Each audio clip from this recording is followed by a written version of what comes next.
here we go, you guys. Okay. We're about to do us some Brigitte Macron content because, oh my gosh, the hand of justice has come down in the form of a fist on these 10 people who are guilty of cyberbullying Brigitte. And I just look at this photo right here, and I imagine what this would look like if I took that hair off. Would that look like a man who has gotten a nose job or not? I'm not sure. I don't know. I just wish that this can of worms would have never been opened by Candace Owens. Wait, I thought Candace Owens didn't open that can of worms. No, actually she didn't. That's true. It was actually someone else who did a 5-year investigation into this. But don't worry about that, right? You just need to know that it's all lies. That is definitely not a man over there sitting next to the other Macron, whose name Emmanuel. Okay? That's not a man. All right, so we're going to have to do this kind of a little bit out of order. I've got some fun segments in this video. I got one about the Cabot Phillips thing. Like, listen, just trust me, stay till the last segment because there's something real funny in this video. But what we're going to do right now is we're actually going to start right here with this Brigitte Macron segment because she makes a pretty shocking allegation here about someone who is listen, none of this is true. I got hacked. And all of this is coming from Xavier Poussard, who is the guy who did the actual research that Candace did her stuff on. But first of all, we're going to watch this video and see what the accusation is. Then we're going to look at what Candace is saying about this. Then I'm going to show you some more of that Balenciaga documentary that I've been showing you over the last couple days. The audio on it is a little bit messed up, but there's only about 2 minutes total, which is spread out. So when you hear it's got static, I know, but I would have to re-record the entire thing, and I don't have time because I have stuff to do. But we're going to start right here. Everybody who has not subscribed to the channel yet, that's what you have to do. You click subscribe and then you like the video, and then I love you forever. All right, let's watch.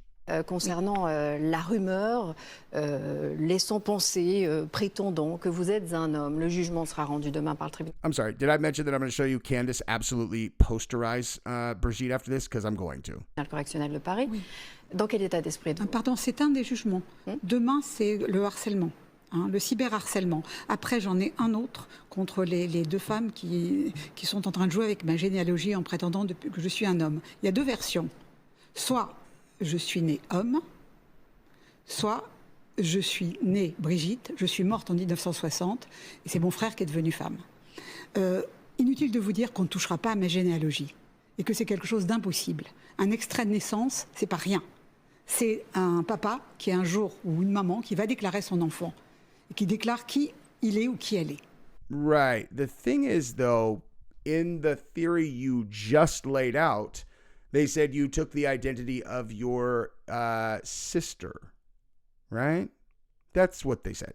So you wouldn't need to mess with the genealogy. You would just take on it's like, hey, listen, this spot in the family used to be taken by a girl, and now the girl, what would you guys say to me being the girl? What do you guys think? Just a little family secret, and then I'm going to go start dating this teenager who I think is hot in this play that I'm doing, Just saying hypotheticals. But watch this next part. On ne joue pas avec ça. Et après, j'ai les États-Unis. Et entre-temps, j'ai aussi des personnes qui se sont introduites sur mon site des impôts et on modifie. Intruded into my tax account and modified my identity. That's interesting. I do remember when that happened and people were like, hey, did you guys see in the tax account it still says it's Jean-Michel Trogneau? It's like, oh. That's a tough one to explain. Now, candidly, if I were going to give people lessons in propaganda, which I've been doing in my previous video also, I would say best thing to do about that is just not say anything about it. And then people will be like, no way. Because you know what? How many people are actually going to go double check that it is Jean-Michel's name in the tax, identity thing or whatever? Maybe like 1 out of every 50,000 people might go check that. Maybe less, actually. So if you would have just not said anything, I would have been like, who knows if that's even true. But since you went on this show and said someone hacked into my thing and changed the name and messed with my identity, now I'm like, okay, bad strategy. Now I believe it. I wouldn't have believed, I don't know if I wouldn't have believed, I just wouldn't have cared. I wouldn't have considered it like bulletproof that was true, but now I do. So excellent work. Let's see what Candace had to say about this though, because, listen, for someone who has a, like an active, wait, where did that go? Oh, here we go. For someone who has an active defamation, lawsuit against them from this person, she does not give a single solitary FUK. All right. It's hilarious because like most people, like most people who get hit with a defamation, they are like terrified to even talk about it. Candace, it's like she doesn't even skip a beat, dude. She's like, oh, okay, cool. Well, here, these are my thoughts on this. So she said here, consider the fact that this man statutorily raped a student and is today securing convictions for cyberbullying against people for discussing his dark past. It is my honest to God belief that Jean-Michel Trogneau was involved in something really sinister stuff, and we're going to talk about that shortly, okay, in the next segment. During his military years, which made his transition a requirement. Brigitte is dangerous. That he wakes up every day, puts on a fake wig, lipstick and mascara, and declares war on those who know it's true. Know his true identity is nothing short of psychopathic. And then again says, I do not believe Jean-Michel Trogneau transitioned because he felt he was a woman. I believe he transitioned because whatever he did during his military years overseas was so demented that he needed an entirely new face and identity. Brigitte mentioning MK Ultra a shocking 18 times in his lawsuit against me was a confession. I might call that a bit of a stretch, but again, no one would ever question her fucking moxie, dude. And then she says, once again, these headlines are written in a way to deceive the public into believing that Brigitte proved she was a woman. No, France just has cyberbullying laws. In essence, Rachel Dolezal could secure a conviction against people for asserting that she was born white, which she 1,000,000,000% was. If you don't know who Rachel Dolezal is and you want a little bit of entertainment, yeah, go look that up. That's hilarious. She is a black activist who is literally, like everybody's like, oh, they're as white as me. Like, no, really, she's as white as me. Like, for real, as white as me, Rachel Dolezal, and was trying to pass herself off as a black person. It's almost worth us looking it up, and I'm going to actually in a second. But Candace is correct, okay, because they say they want these laws for the U.S. also. This is why this is important, because they absolutely do. She said, correct. This is the entire purpose of the lawsuit. Well, I don't know about that. She said, this is the entire purpose of the lawsuit against me. No, I mean, I think the purpose of the lawsuit against you is, probably because they're pissed off that you outed them. I don't know about the entire purpose, but nonetheless, that they definitely do want these laws in the United States. Independent media has made it a struggle for the deep state to stop the public from learning about the evil they partake in. They now want speech restricted in the United States. I don't even think now. I think they always have, because we are the last stand against them. That's fair. For sure. We will bring back Becoming Brigitte this year and continue to prod the narrative of Prisoner 2093 at Stanford University. America has to fight this. What is wrong with me right now? Fight this repression tooth and nail. These psychopaths cannot win. Boom, son. Boom, boom, boom. Now, let's go ahead and, what is this? Oh, this is what me and Gabrielle were going to do on our show. Actually, I don't even want to mess with this window because that is going to be hilarious when we do that. Okay, so let's just super quick, dude. Okay. Rachel Dolezal. Hilarious, dude. Okay, here you go. Rachel Dolezal, good morning. Nice to see you. Good, nice to see you too. You've had a busy week. All the headlines, top trending item on Twitter. You resigned your post at the NAACP, and you've started a discussion on race and what it means in this country. Did this come as a surprise? Hey, you're not like a straight up white person who just is doing some kind of perm and pretending that you're black and then just wearing like weird makeup, are you? I don't want to get into the nuts and bolts of that. Okay, so if you never heard, I did look at this. Hold on. I identify as black. What an idiot, dude. Oh my God, what an idiot. What an idiot. Let's move on. Now, we're about to get into the really dark PIZZAGATE stuff, but first, you have to watch an ad. Sorry about that, but it's PrizePicks, so they're my favorite. It's NFL time, and that means it's time for you to join PrizePicks. I don't understand what's daily fantasy. I'll explain that later. What you need to know right this second is that if you deposit $5 and put it in play, they will guarantee give you a free $50 regardless of whether or not you win with that $5 entry fee. Wait, I deposit $5 and I get $50 back regardless of whether I win. Yes, that's correct. So that'd be a 10x return guaranteed. Yeah, that's correct. So who wouldn't do that? I don't know, man. You tell me. Everybody is doing it. So tell us what else we get aside from $50 free. Well, you get to play the best daily fantasy game on the entire internet. Talk to me like a child and explain to me how to play. PrizePicks could not make this game more simple. You're going to pick which sport you want to play, and then you're going to start picking players that you're going to add to your roster. Then we're going to decide whether they're going to get more or less than the stat line provided by PrizePicks. We're going Shedeur Sanders, and we're going more because we are eternal optimists. Let's say you want to start small and you put $5 in play on your first roster. You can win up to $187.50. But if you're a big baller and you want to put, let's say, $50 in play, you can win up to $1,875. But let's say you are a big wallet gangster and you want to put $500 into a single roster. You can win up to $18,750 if all of your players deliver. Now, we also got some new features coming in with this new football season, and you're going to be able to play the same player up to 3 times with 3 different stat lines if you want. It's already live on Major League Baseball and WNBA. When you go to PrizePicks, you use the link in the description and you sign up and you use promo code JesseOnFire, you are going to get a free $50 once you put $5 in play. Use the link in the description, sign up using promo code JesseOnFire, put in $5 in play, and get your free $50 back. That's a 10x return. You are welcome. I love all of you guys. Let's go. Now, Jesse, why is this Dauntless Dialogue documentary on the screen again? Well, I'll tell you guys, because in case you have not looked at Candace Owens' post about the Brigitte Macron case today, which we will be looking at for sure because it's hilarious. She is completely unafraid of them. It's just like she's in the middle of an active defamation lawsuit, and anytime anything happens with Brigitte, she just literally goes to X and she's like, and here are 3 cruise missiles straight down Brigitte's throat, which is definitely the only thing that's ever been done. Anyway, so yeah, and listen, what she points out is what I also will point out about, when Brigitte and Emmanuel started dating related to their, reported ages. And also when we're talking about the elite circles in France specifically, we come back to the Dauntless Dialogue documentary. I can't show 80% of this, 80%. Now, I just want to let everybody know just a little bit about how YouTube, monetization guidelines work, and even more importantly, how it works if you put something up and say that it is safe for monetization and they determine later that it's not. They will crush your reach, okay?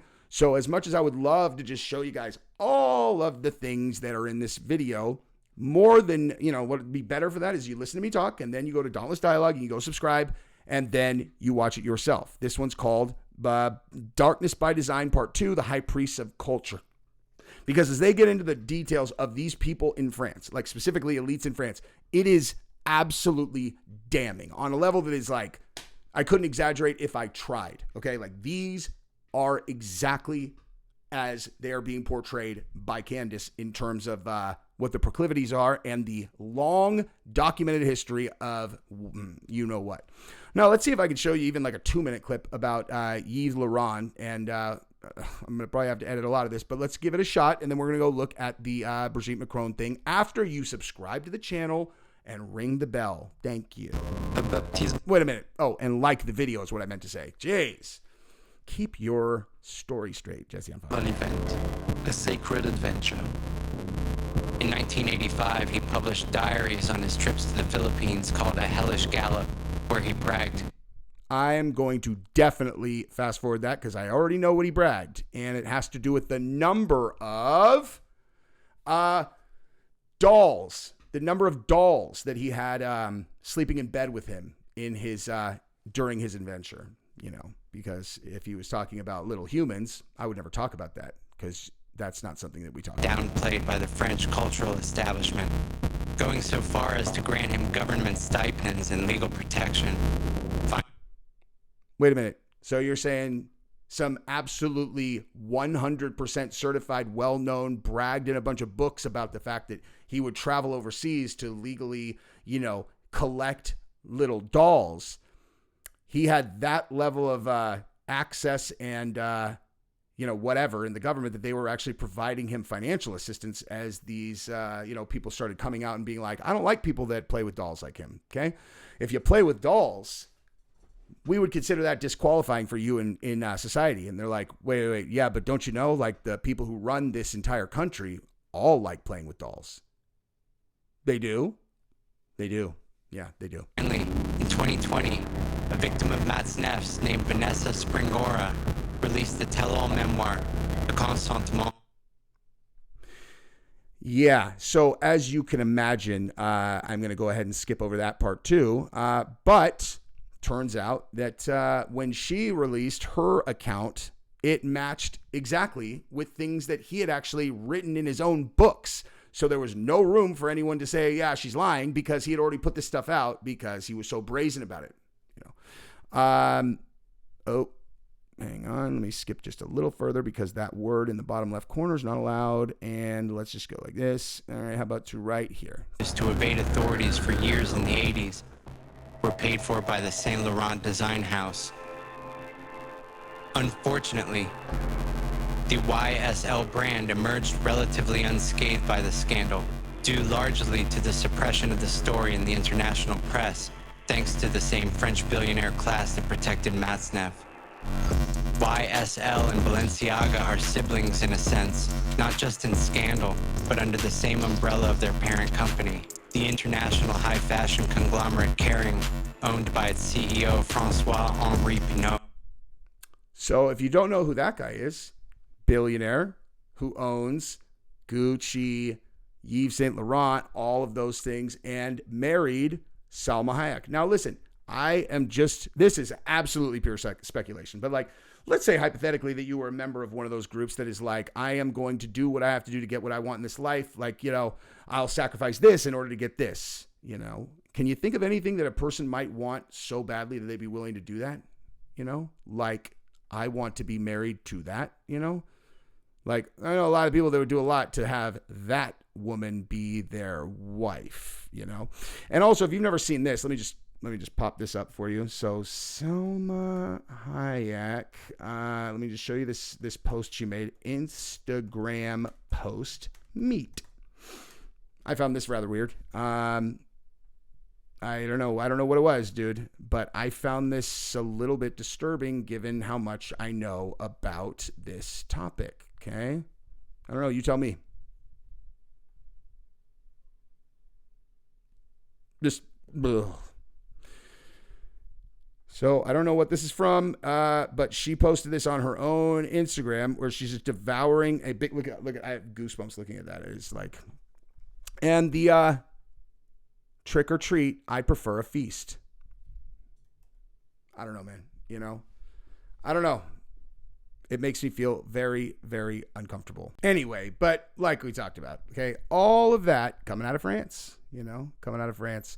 So I actually think, I just want to go through this like super quick, and then we're going to look at what Candace said because it's notable, dude. All right. So 10 people have been found guilty of cyberbullying Brigitte Macron, the wife of French President Emmanuel Macron, by a Paris court. The defendants were accused of spreading false claims about her gender and sexuality, as well as making malicious remarks about the 24-year age gap between the couple. Wait, I'm sorry. Were the malicious remarks, did they have to do with how old Emmanuel Macron was when they started dating? Because I don't know if that would be malicious, depending. You know what I mean? It's like, well, if they were pointing out that he was like really young when they started dating, that's just true. Is that malicious because you don't like that people think that that's weird, or I don't know. Just curious. Most of the defendants were handed suspended prison sentences of up to 8 months, but one was jailed immediately for failing to attend court. Yada yada. Judge said that 8 men, 2 women acted with clear desire to harm Brigitte Macron, making remarks online that were degrading and insulting. So, listen. We'll get into who they were and all that. But first, honestly, I would rather just let you listen to Candace talk about it because she is the one who's in the crosshairs related to this case, like for real. Okay. So check this out. I have to say something about this. Okay. So this is the only thing I'm going to say about this case at all. This is it. Okay. Can we never, ever stop this part of it? Like, this is amazing. Like this level of scrutiny on anything that people do is hilarious to me. Like I've never seen something that I found more hilarious than this. Okay, like check this out. Okay, this has to do with, I guess, like Cabot Phillips's his alibi. Okay, I promise we're going through this fast, but like I literally looked at this and I laughed out loud. I was like, oh my god, this is amazing, dude. Okay, now I will certainly acknowledge, guys, I'm pretty much a complete and total black pill on the entire Charlie, like the whole Charlie Kirk thing. I'm black pilled now. Like, just so this is fair warning, right? Like, you should not take anything that I say seriously at all in either direction. Okay, unless I tell you, like, hey guys, this is really serious. If I haven't said that, then just assume this is just a black pill talking piece. But I am going to say that this is absolutely amazing. Okay. So apparently, I mean, honestly, I told you guys, I have not been paying attention to this case, like this part of it. But so apparently, a Publix employee pokes massive holes in the Cabot Phillips Fort Huachuca alibi. So we've been talking about Cabot Phillips a fair amount because he has, the pizza tattoo is super weird. But I looked at this and I was like, wait, so I don't even know what his alibi is. But apparently, we are looking at this picture that was, I guess, like taken on the day that he was supposed to be whatever, right? He's like, look, guys, here it is. I was doing this, and here's the metadata. Like, this is literally at the exact time where I was, supposed to be at whatever. Okay, who knows, right? So I take a look at this, and I'm like, okay, hang on. So they're saying that, okay, but so Mentos should be $4.99, but they are $4.89. It's like, oh my God. Now, I'm not saying that there's nothing to this. I'm not saying that at all, dude. I'm just saying, like, dude, Scotland Yard ain't got nothing on a bunch of people on the internet who are bored and looking to blow up someone's alibi. Like, they're going to get it done, dude. They're going to get it done one way or the other. So apparently, like, it says shelf tags in a real September 8th photo should match these exactly. No excuses. 20-year Publix employee says, no way. All three items are priced wrong. They change these weekly. Add the existing issues. Bank statement has zero name tying it to Cabot. Could be anyone's card. Transaction time, 6:23 p.m. Eastern time versus photo metadata. It says it's 5:22 p.m. Central time. Oh my God, you guys. Wait a second. Wait. Is this a troll? Like, listen, is this a troll? Please tell me this is a troll. It's so good, dude. Okay, listen to this. Like, transaction time, 6:23 p.m. Eastern time versus the photo metadata, which is 5:22 p.m. Central time. So that would be 1 minute earlier than the transaction time. It's like, yeah, that's 1 minute before for the full customer ahead. Note the divider bar already placed to finish scanning, bagging, and payment plus Cabot's items. Impossible in a busy lane. Impossible in a busy lane. The People magazine on the rack was the previous week's issue. Okay. What does it all add up to? This is likely a highly advanced edit, and this dude is full of shit. Okay, honest to God, I just want to make clear, I have no idea if this is a serious post or if they're trolling, but if you're going to write the words, okay, if you're going to write the words, 1 minute for a full customer ahead, note the divider bar already placed to finish scanning, bagging, and payment plus Cabot's items, impossible in a busy lane. Cabot has 1, 2, 3 items, and he's next up. Like, if this is where we're like, if this is the level of like where we're comfortable saying impossible, like, guys, keep on doing it forever, please. Like, never stop, please. I could do that. I could never get bored of this. This is more fun than solving the actual assassination. It's just like looking at this and being like, wow, this is next level. Absurd. Okay. Now, if this pisses you off, listen, the only reason it should piss you off is because I am making very clear, I don't give a fuck about any of this. Okay. None of it. Zero. I don't care. I don't care what Cabot Phillips was doing. I don't care if this is like his alibi's real. I don't care if this is like awesome analysis or not. I only care to analyze it so I can laugh because it's so absurd. In either direction, if this guy did, if he went through the trouble to do this crazy long edit, amazing. If you guys actually uncovered, figured out by some brilliant level of analysis that this was fake by analyzing down to the finest second, amazing. Just please never stop. Never, ever stop.